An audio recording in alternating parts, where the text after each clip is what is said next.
So, over the past couple of years, I've been refining a general warm up for some of my programs to be basically as effective and time efficient as possible. This is one of the general warm ups that I use across several of my programs to help athletes prepare efficiently without wasting time.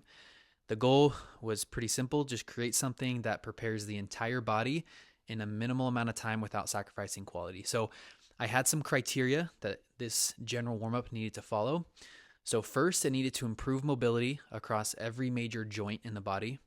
It needed to train all the major movement patterns associated with those joints. It needed to target all the major muscle groups of the body.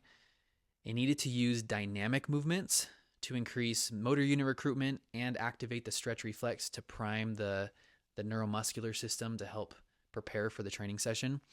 It needed to incorporate all three planes of motion, so the sagittal plane, frontal plane, and the transverse plane. It needed to include the fundamental human movement patterns, so such as squatting, hinging, lunging, spinal rotation, pushing, and pulling.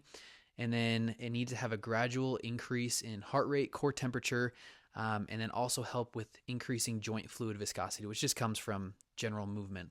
And then it needs to have minimal equipment. So this doesn't mean that this is the only effective general warm-up, simply an example of an efficient approach that you can take.